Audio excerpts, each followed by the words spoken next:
Good morning, everyone. Welcome to the Modern Market. This is our daily show from Monday to Friday at 7 a.m. Eastern Time, 12 p.m. GMT, every day of the week. We discuss all things to do with the modern market. That is the crypto market, the NFT market, and how to make money by leveraging the internet and its latest technologies. My name is B-Check. I'm your host for the day. I'm with my legendary co-host, Legendary. We are live on X. We are live on YouTube. And we are alive and kicking as well. Going to get into all of the NFT market news in just a moment, and it's not so good. It's not so good, Legendary. I don't know if you've just seen, it's a little bit red today, a little bit red. Don't know if people have really realized everyone's so euphoric. Crypto is going up. NFTs have been just going up in a straight line for a little bit of red on the timeline today. Wondering if that is good or bad? Is it just healthy? We're going to get into that discussion in just a minute. But as a reminder, when we do get into that discussion, we don't know anything for sure. So please do your own research. This is not financial advice. This modern market is exceptionally risky. So please take your own precautions and use some of your own judgment if you do indeed have some of that. Legendary. That is my disclaimer for the day. How are you doing this Thursday, the 7th of December?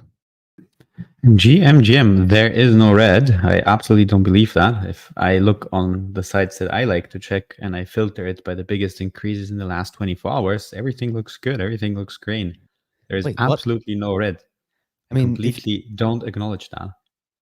It's just a question of how you filter the NFT collections. That is a good way to think about it, actually. I mean, if you've always filtered by the highest movers, there's always green somewhere, right? Even in the depths of the bear market, I'm sure if you filter by 1 day change on any of these marketplaces, you'll be able to find some nice... bear market? We've been in the green for the last 2 years. Our memories are so fickle. We're such fickle people. I agree. I mean, it's interesting to see that even when things are, correcting, there's still outrageous moves being made. We're going to discuss all of those in a moment. Legendary, what's kind of taking your eye? I guess you're on the stage of this bull market where you're just filtering for the positive stuff. How are you seeing things at the moment? What's taking my eye, to answer that question first, is when I scroll through a beautiful audience, I see El Hombre 741 with a really dope meta hero mutant, very cool PFP. That's taking my eye. We also talked about Pixel Vault for the last couple of days. That was a comeback that I did love to see. In a similar vein, the Pixelmon, we also had that as news. The Pixelmon comeback was or is pretty impressive, and it was also impressive to see that Moritz had a thread on it yesterday that is up to like 250k impressions. So the timeline definitely loves to celebrate and give reach to those comeback stories. That is very cool. Just a quick shout out also to El Hombre. El Hombre is one of our earliest supporters, one absolute legend. He probably minted our airdrop season pass, what, a year? Is it a year and a half ago when we launched that in the depths of, or as the market was completely crashing all sides around us? Yeah, it was June last year, right? Yeah, it's not actually that long ago, but the market was crashing all around us. We did the mint for this educational pass / access to Discord with all kinds of tutorials for how to get airdrops and stuff. And he's one of that core community who not only minted, because we had a bunch of people who minted, but who actually stuck around. And that's the hardest thing in this space. It's not that difficult, as we all know. When you have ETH in your wallet, it's not that difficult to press the buy button. In fact, it's pretty easy sometimes because that ETH often disappears quite quickly when it's in the wallet. That's why it's good to lock it up somewhere if you actually plan on not spending it. But it's quite easy to spend, but it's hard to actually do and keep turning up when you know that there's something worthwhile to invest your time in. And El Hombre was one of the people who, despite everything that's happened in the last 18 months, has continuously showed up, even in the Discord, sharing interesting things.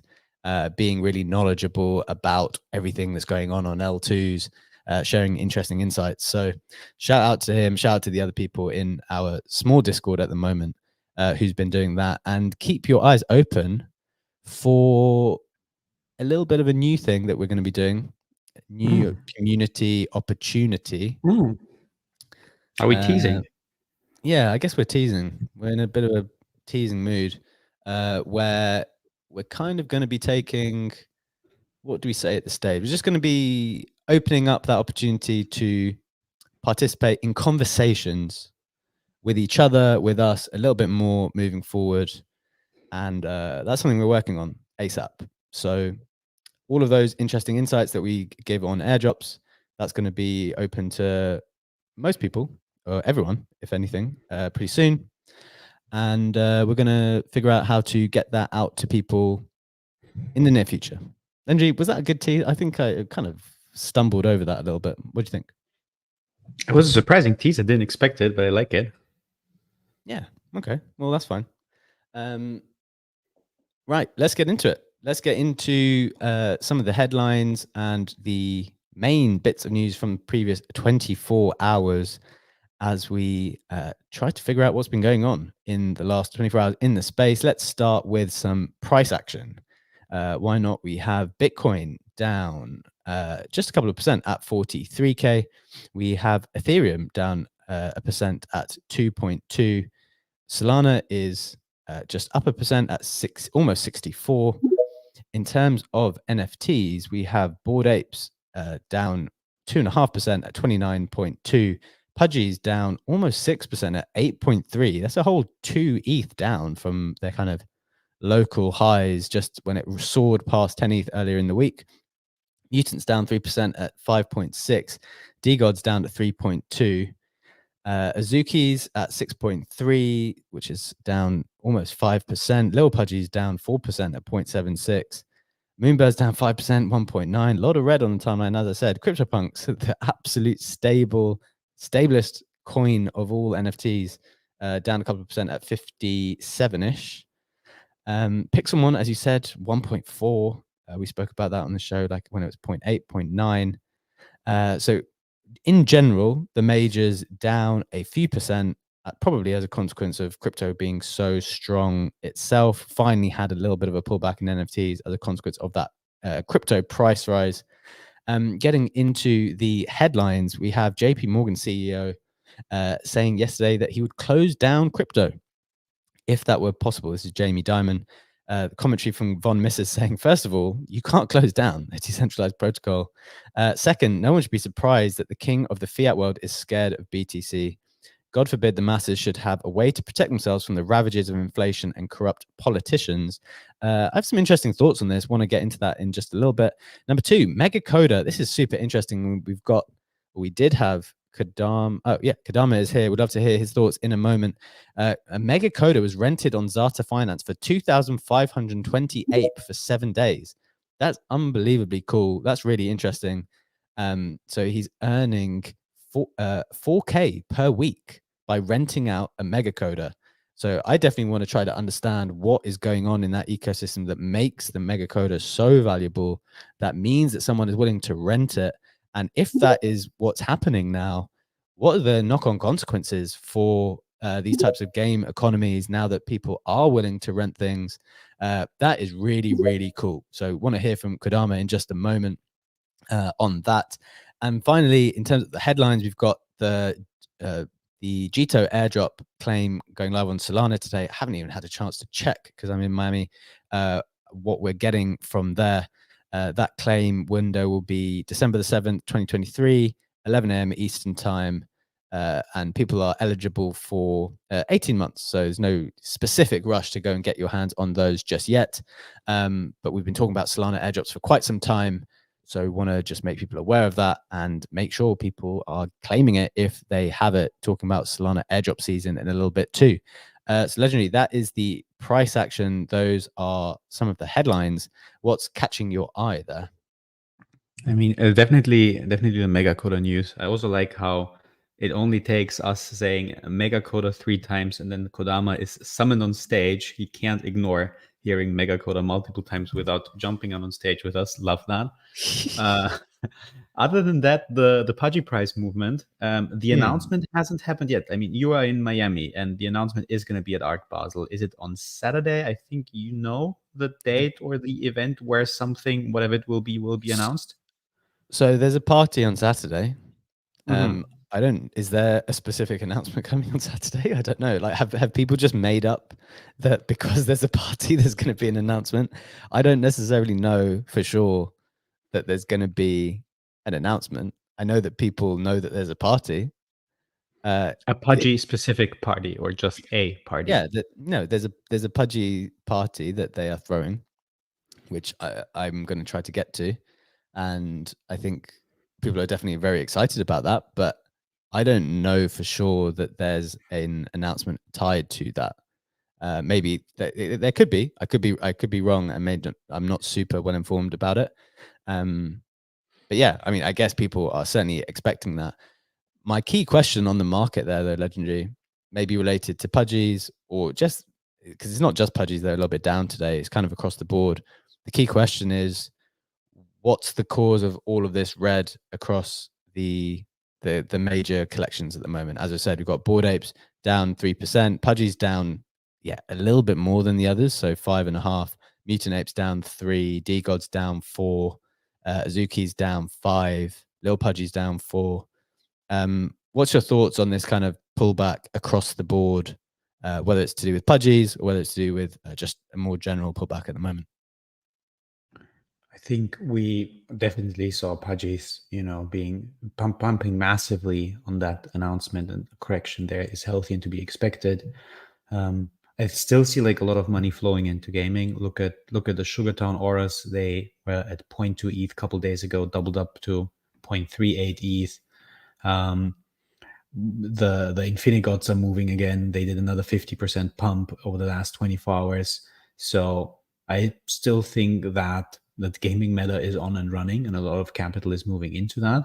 And the broader correction on the like top tier collections is nothing that concerns me yet, or So that worries me yet.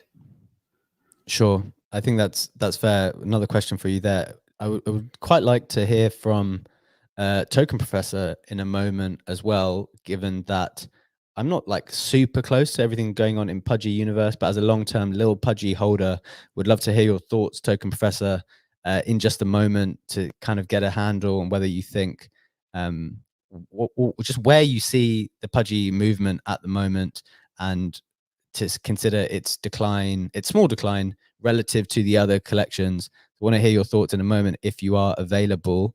But Legendary, so are you saying that you think the broader market correction is more just a function of a general correction because of crypto strength? What's your thought there? Yeah, a general correction because of crypto strength. Obviously, we've been running up pretty fast and pretty hard, and we're still like altogether speculating that ETF news will go through and pump everything else, and nothing goes up in a straight line. So it's a bit, maybe don't even want to call it a consolidation or anything like that. I just think it's a healthy correction that we are seeing right now. Honestly, I didn't even notice it to that strong of an extent. Yeah, I mean, I know what you mean because I think one of the things we do when we assess the health of the market is twofold. One, we actually look at the underlying data and we look at the numbers, but two, we feel the emotions on the timeline, right? Like you can get and I actually think a lot of the time you can probably trade off sentiment on the timeline. You could probably not look at the numbers, and depending on how the sentiment feels, you would know what's happening just by looking at the timeline. And I agree with you.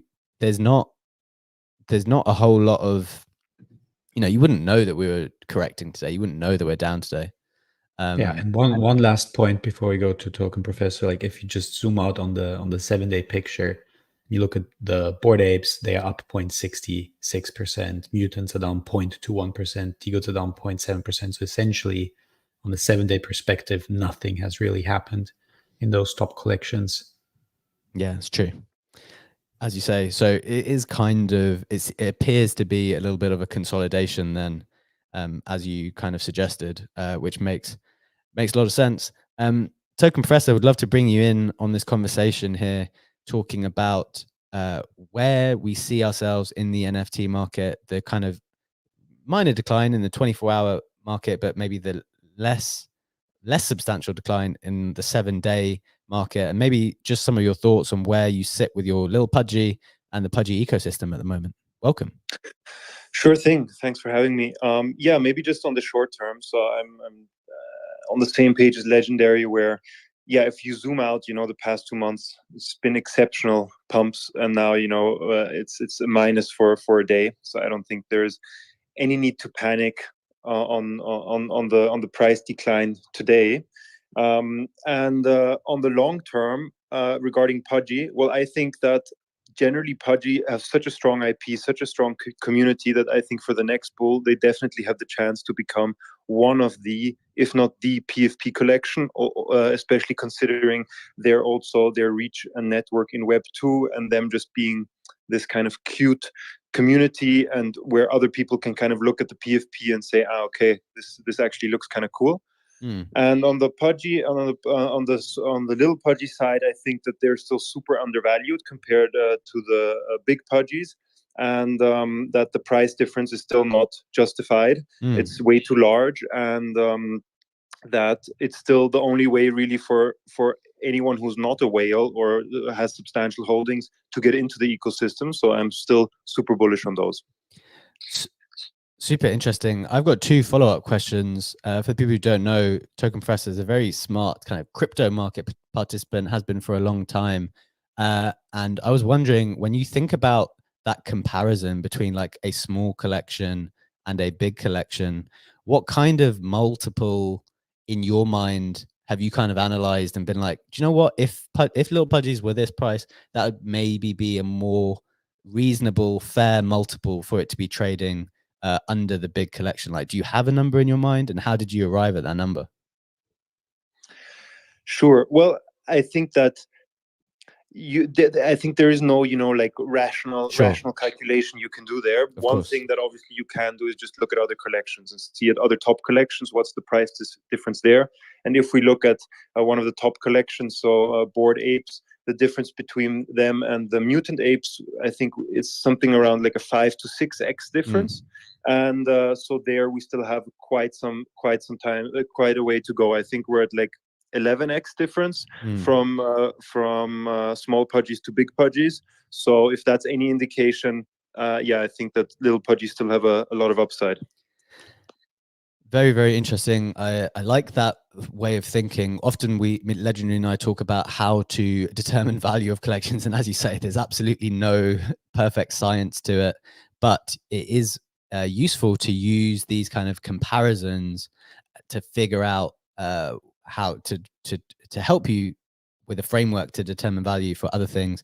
Kodama, your hand is raised. Would love to hear your thoughts on this as a kind of very significant Yuga holder, and probably someone with a lot of experience with thinking about how these various NFTs are connected to each other and therefore determining value within an ecosystem. Yeah, sure. No, I just wanted to comment on the comparison to apes and mutants. The thing is, here you have ape staking, which is 10K for an ape and 2K for a mutant, which is basically a 5x. So the floor price is the floor price difference is justified, or how do you say? I don't know. Untermauert, what's the word for it? Legendary. But solidified, yeah. Solidified, yeah, thank you. Sorry, some German help here, sorry guys. But so I think the comparison is obviously, I know why people make it, but on the other side, compare Meebits and Punks. Meebits trade at 1.2 ETH and Punk at, I don't know, 55, 56. And Punk started the whole, we create a little version or a 20K version of whatever our main PFP is, and there is a 50x difference.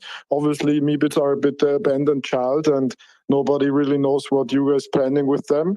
But at least they got Metropolis, they have Lava Labs, Provenance, and everything. But they still, For me, for example, Meebits are heavily undervalued, but that's a different topic. But yeah, I just wanted to add these two comments to the, big and baby collection floor price comparison thing.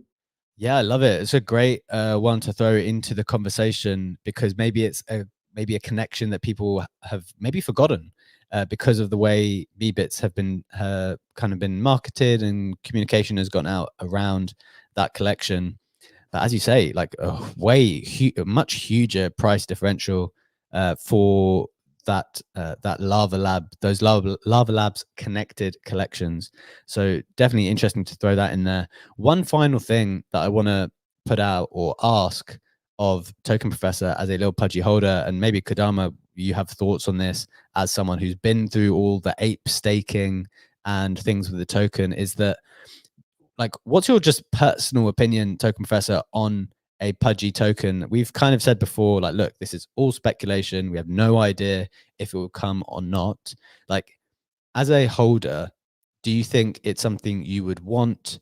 And do you think it would be beneficial for your collection? And do you think you need it? Because this is one of the key questions. Like, a lot of other collections, the reason why they're pumping is because they have a token coming, and that's like the key driver for attention. People know they're going to get liquidity from that event. I don't know necessarily if pudgies need to do that, because they've just kind of gone down a different route and been really successful on a different route. What's your thought on that? Yeah, I kind of agree on that. I think that a token should only be launched if it's necessary and there's a reason for it. Obviously, in the short term, if, let's say, in Art Basel now, the pudgy would announce a token, it would probably pump the floor quite significantly. However, I think in the long term, generally speaking, the more complexity you add to a collection, the more things can go wrong.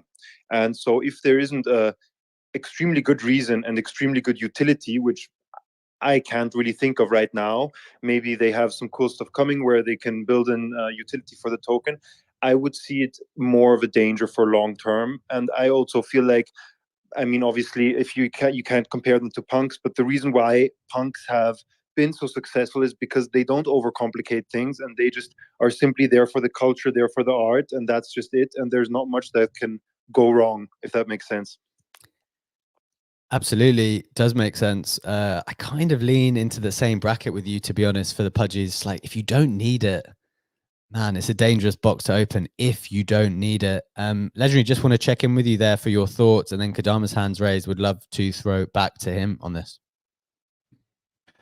I very much agree. If you launch a token once, you can't take it back. You can't change it. If you fuck something up with the tokenomics and its life and it's on the chain, you have a very, very hard time changing that. So you really shouldn't do it without having the need to do it. And I think Beanie had a post about that, saying that if Luca were to launch a token right now, he could print a ridiculous amount of money, but it wouldn't be the most sustainable thing to do. But Yeah. probably there is some temptation to do that. Like, at the end of the day, we're all human beings, and probably you can do a bit of the math or guesstimation how much money you could make on that, and basically see it as and I'm not by any means saying that Luca is doing that. I'm just saying, you could see a temptation to do that and be like, fuck it, if I launch this token, I can pull out, and that was it. I never need to do anything in my life again in this business. But I do think that Luca has plans that go beyond that and does approach it in a more sustainable way. So this is, to me, also the main reason why I don't think that a token launch would be imminent now. And if it were, then I would say that there would be a very good use case or a very good plan for that. Yeah, I'm kind of in that bracket, and that was all I was saying on the show a few days ago, where I was the one on the stage, the only one saying, like, I think there's going to be a token. I think there could be. I think, and it's mainly that, right? It's the temptation when people run the numbers and look at what you could do. It's just a human thing. It's not a comment on the individual people running the thing. It's not a comment on Pudgy Penguins. It's not a comment on that. It's just a comment on people who are running a very successful operation, and a comment on this ecosystem where that token generation event can be such a lucrative event to create so much wealth and capital out of thin air, that I just think it takes a very big set of people to resist. that temptation. That was my only thought. But I'm kind of in your camp. Like, if you don't need it, just resist if possible. Kodama, your hand's raised. Would love to hear your thoughts on this with all your experience of knowing how the ape token has kind of played out.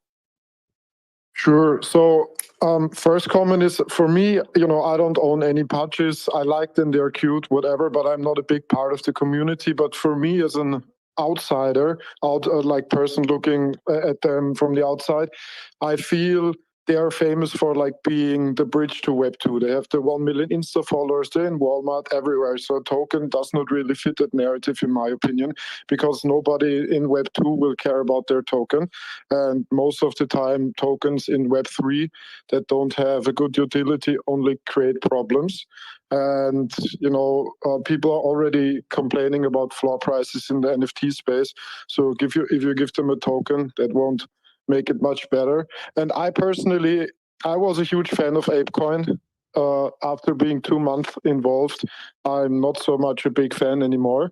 But that's mainly because Yuga created it and then abandoned it in a way that they can't legally talk about it for SEC reasons whatsoever. And now they have to use a token that they don't have the control of. And no offense against apes, but everybody in our space is a degen and a gambler, and not most likely the best person to run a company. Luca is maybe someone that is not into that in that category. But I think ApeCoin was a huge mistake by Yuga Labs, and I think the founders, as Luca maybe is in the same position, they raised a 400 million seed round. This is absolutely insane. And that was obviously also why, because they gave investors the token. And now the founders get 8% of the whole token supply, gave the company to a new C-level team, which obviously was a great choice, I think. But still, they are in the best position ever now. All responsibilities gone. Community has the DAO, has to manage the token. So if you launch a token, don't do it like Yuga, because that was, in my opinion, an absolute fail. And yeah, I don't know. So on your opinion here. No token for Pudgy. I think that would be best. Obviously, some people want free money, but don't listen to people that just want free money, because once they have the money, they're gone. Yeah, very, very interesting. And that just speaks to the broader point, right? Like the temptation is there. Can people stick it out? That's just the key question. I take all of your points though, especially with some of the challenges around the ApeCoin token now. And I remember having this conversation with you a while ago, Kadam, about how the Animoca thing is super interesting, how they have so much control over the DAO. And I do think that this, when tokens are released, it's going to become far more cool to understand like what's going on with on-chain participation and voting as things move forward. It's kind of a separate topic, but much related, right? Because when you talk about a token, you can't not think about the full consequences of the token and how that token is going to be distributed later on and staked and all those types of things. So it is very much part of the conversation. Final point on this before we get into the headlines. Kusho, what are your thoughts? Welcome to the stage, friend. GM. So I was just thinking about it right now while I was slightly dozing off. The least part of Pudgy that we've been hearing about, I think, is related to Pudgy gaming. And I feel like from that perspective, I completely agree with Kodama. No tokens. That would probably be the best move in general. But I think if they did intend to like make an announcement in relation to their gaming thingy, maybe like a mobile Pudgy game, which I think would be like crazy, would be like next level adoption of their entire franchise and IP. So I'm thinking that would be good.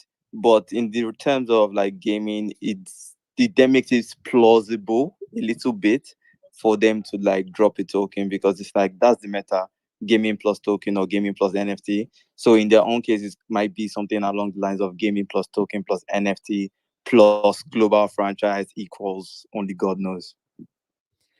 Yeah, very, very fair thoughts. As you said, that gaming meta is just one of the strongest ones as things stand. So definitely one to watch. Thanks for that, Kusho. Legendary. Let's get into maybe one of the other headlines now. I know the title is about the crypto shutdown. Let's do that for a few minutes. Then, because we've got Kodama up with us, want to get into this really, really cool mega coda renting thing. So let's deal with the title for a little bit first. Let's hear your thoughts on that, what the CEO JP Morgan's been saying, and any reflections on that first. Yeah, it's quite absurd. I mean, you said, closing down crypto. You had him speaking about basically BTC. All of cryptocurrencies are only used for rugs, for fraud, for illicit activities. Said it years ago, and basically keeps saying stuff like that on the one hand, while on the other hand, JP Morgan is getting more and more involved in blockchain tech, and has put out a forecast that their own blockchain is expected to do, like, I think, billions in transaction volume over the next year. And I feel like it's such a weird position to be the CEO of a company who uses blockchain technology, and the company is pushing for that and is, announcing news such as doing billions of transaction volume on their own chain in the upcoming year. And then you have comments from the CEO like that, which certainly I can imagine are not perceived as very helpful throughout the company, in particular from the teams who are actually working on blockchain tech. Yeah, I like that thought. One of my key thoughts on this, and I see Token Professor with his hand raised, would love to throw to him on this because I know he's super knowledgeable on this type of stuff. My key thought is just like what I'm hyper aware of at the moment is just the violently disparate types of news we're going to be feeling and getting pushed onto us in the next year. And I'm just always trying to figure out what people's incentives are. We've seen that Bitcoin coverage over the last week or so, where they're asking that guy, like, at what point are you going to believe in this? Are you going to believe in it at 100K? And the guy just like can't answer. And then you, on the one hand, you have BlackRock, who have this vested interest now in probably the price going up because they've got the ETFs coming. So are they like ready to push it? JP Morgan seems to be like the bank of choice of the US government. And so what they say, I suspect, is like very much government approved information. And I'm always just trying to figure out, like, what are the incentives of the people talking and what do they want us to think? Because I definitely don't take anything at face value anymore. And whatever they say, I'm like, well, in fact, I'm wondering if everything is basically the opposite of what they say. And I'm just unsure of that. I'm just always asking myself, what is the incentives of the people behind this at the moment? And maybe it's absurd because it's literally not what they think. And as you say, like JP Morgan have been leaning into blockchain And technology. not only have they been leading into blockchain technology, I find it so ironic and that they talk about illicit activities, et cetera, when John Deaton, who arguably is a crypto lawyer, so he's pro Web3, has put together a post counting all the fines that JP Morgan has paid so far, which added up to more than $35 billion that they paid in fines, including in October 2013, a $13 billion fine, the largest fine in JP Morgan's corporate history, for fraudulently misleading investors over toxic mortgage deals.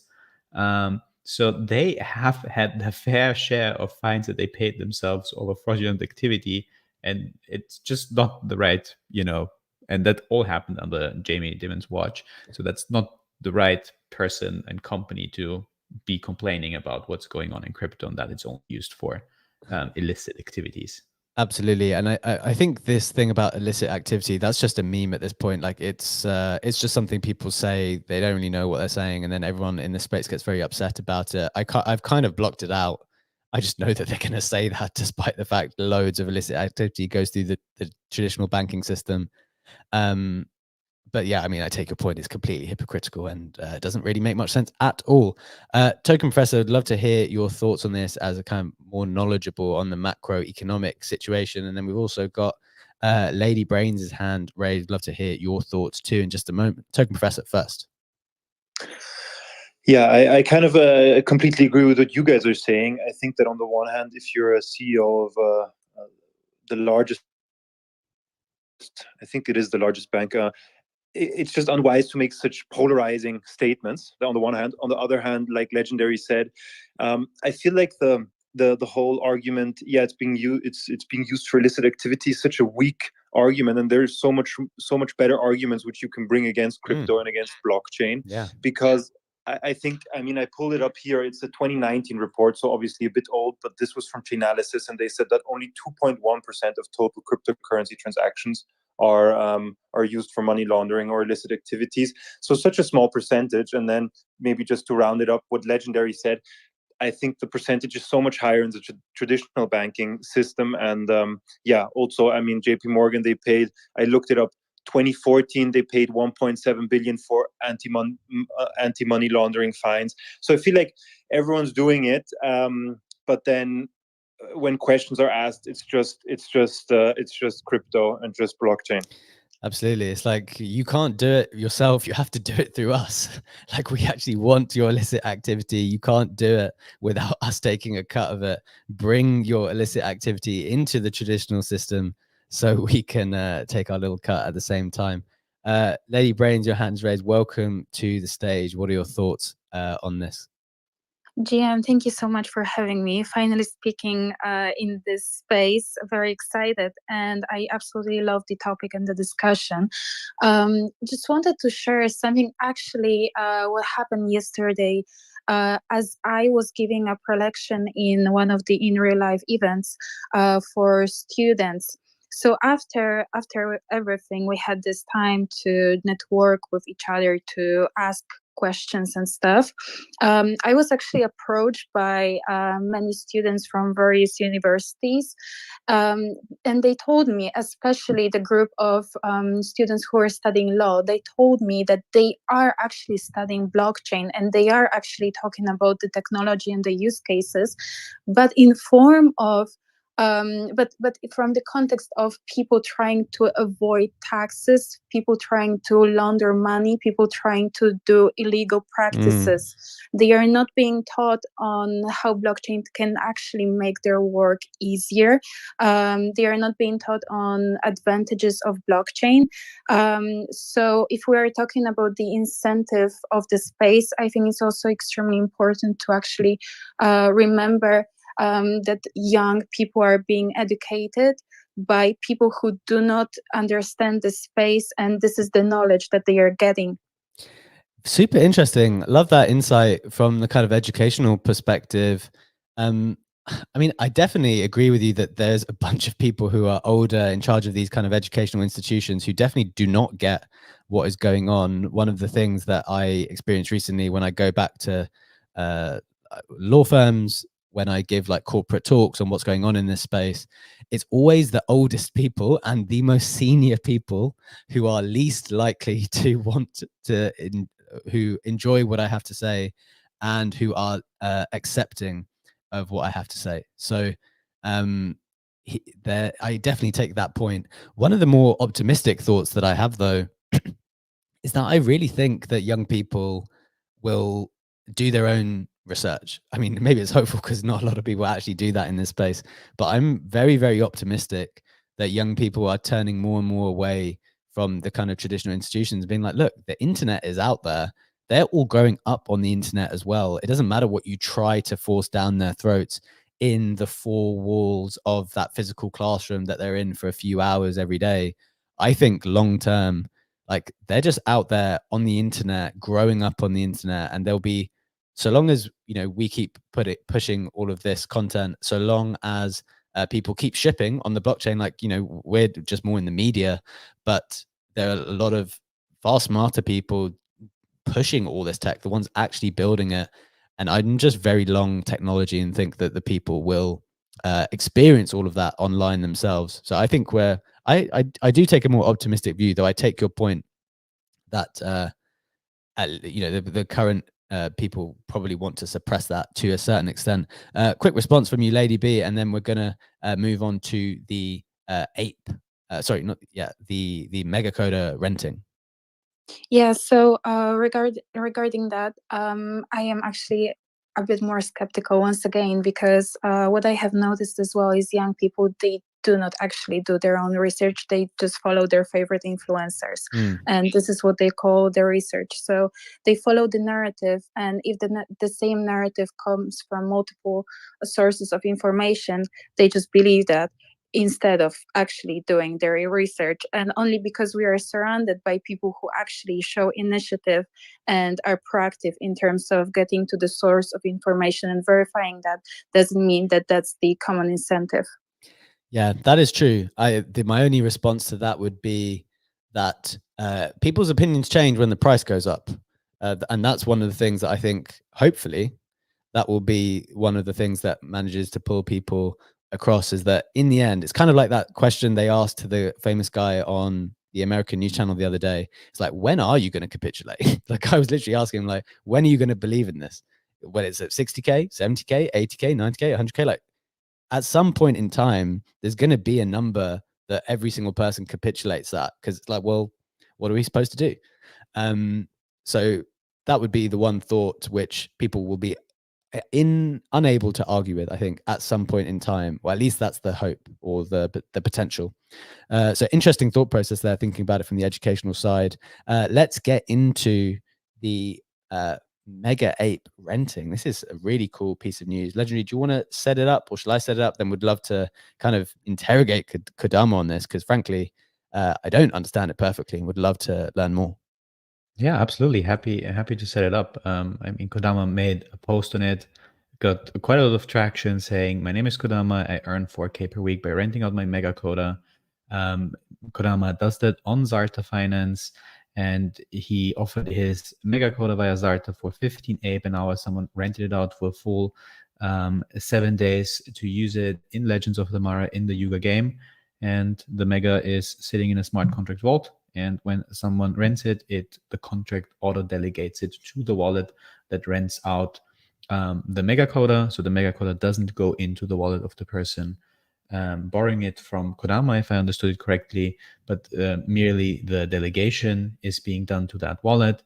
So for that to work, I would assume, and Kodama, correct me if I'm wrong then, that the Mega Coda then is in Zarta's custody. It's not in your custody any longer, but it's basically in their smart contract, who then does the auto delegation. So the trust that has to happen is you trusting Zarta Finance to have a solid smart contract to do that. Am I correct to assume that? Yes, 100% correct. Super interesting. Like, so I think maybe the key question on this is, I guess, yeah, for the people in the audience trying to figure out, like, wow, these NFTs have become rental income in some respect. So what's going on in this ape ecosystem that means that someone is willing to rent your Mega Coda for 4K per week? I think that's the first question we probably want to start with. I can't answer it, to be honest. I just thought YOLO. Let's list it for 15 ETH, because, for 15 April. The thing is, I know the Zarta guys personally from Lisbon. They're a Lisbon startup. They got funded by Greenfield One. It's one of the biggest European Web3 VCs. I think they raised 4 million 2 years ago. They're cool guys. You know, they are trustworthy. I know them personally, and they also partnered with Other Side Wiki on their new feature, which is called Other Side Renting, because usually they are like, is it called Arcade, where or NFT loans, where you basically can, you know, take a loan in your Squiggle or Fidenza, and this was their main product, but they struggled to get traction, obviously, during the bear market. And so the founders are gamers and thought, you know, renting in-game assets could be a big thing, and they started with Other Side because they are apes as well. And you had Dookie Dash, you have Heavy Metal, you have Legends of the Mara. Other Side is coming at some point in the future. And always, for me personally, renting in-game assets was always a pitch that I used when I was talking to gamers, because it makes absolutely sense when you're on holiday, or when you, I don't know, let's say you're at level 80 in the game and some new players join, and you have so much uncommon or common loot, and you can just rent it to new players and they can skip some levels and progress faster. So renting in-game assets was for me always certain that it will come, but I had no clue when. So when I saw it, I thought this was always what I wanted to do. So I had to try it out. Unfortunately, it was done by Sarta. To be honest, I feel not 100% confident having my Mega there. It's always scary, even I transferred it to a completely new wallet in case, I don't know, of paranoia that at least, nothing else is. And it even feels scary to just send an NFT that's worth, I don't know, the last one was sold for 100 ETH or 80, floor is 150. It's just scary. But yeah, I don't know. I wanted to support them. There's an audit. The contract is audited.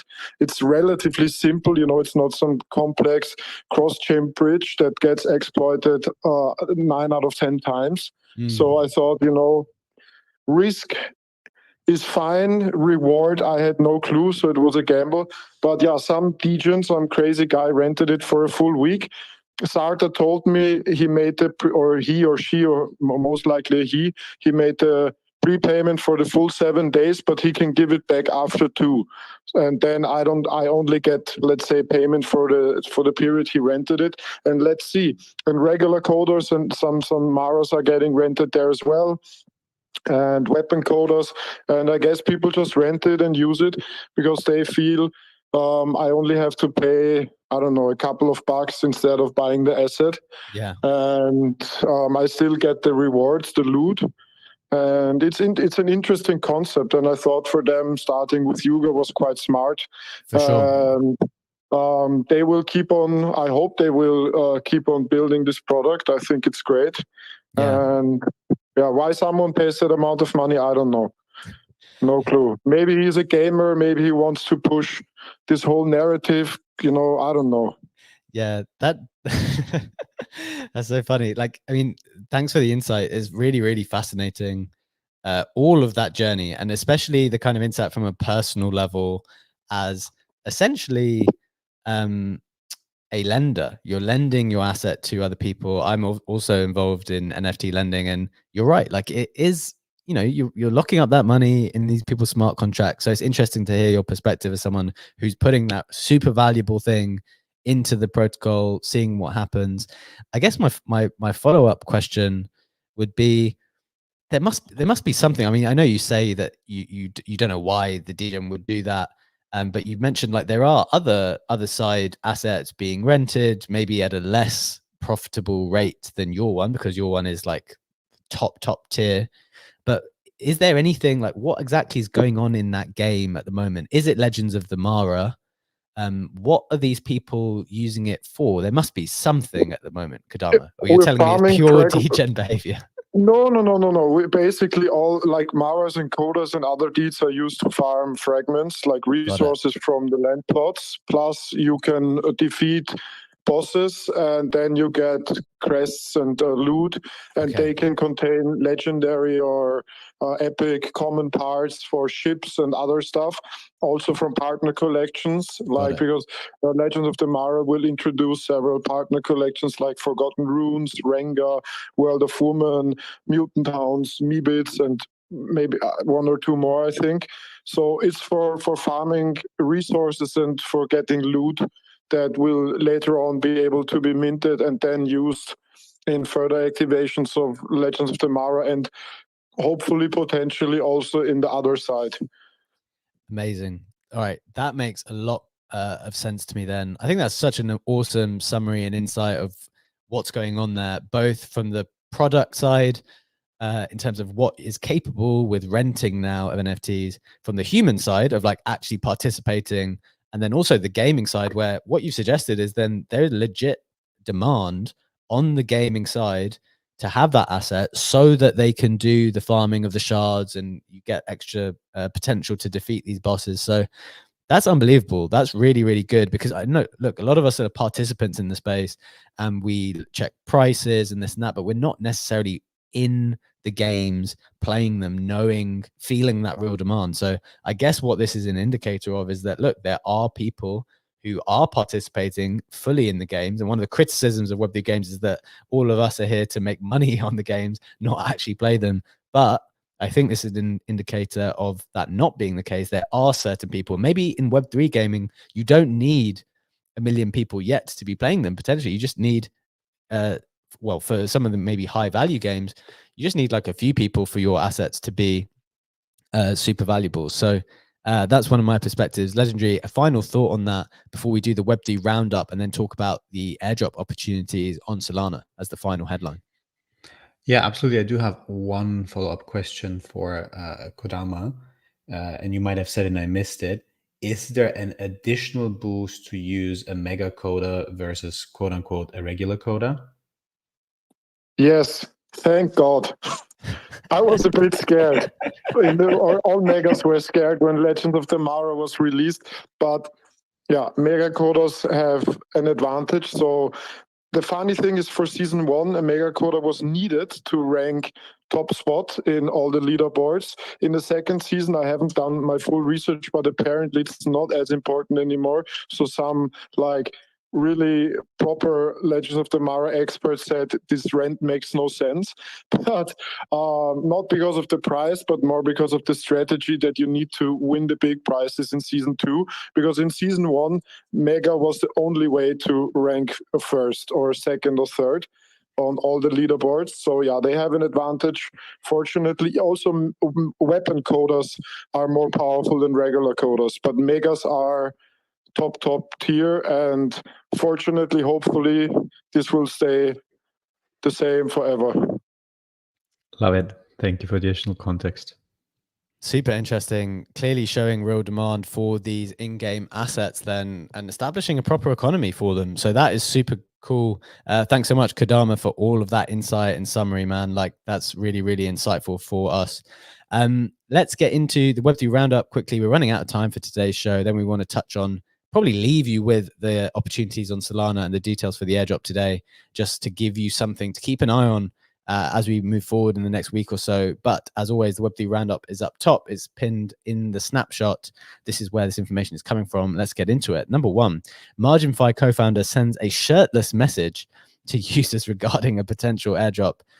Interesting approach from a founder to address the airdrop rumors, not really committing to one at all. But that's another one of the Solana opportunities that people are farming at the moment. Number 2, Bitcoin Shrooms auctions go live with Sotheby's with high bids of $48,000. A lot of money there for some Bitcoin stuff at Sotheby's.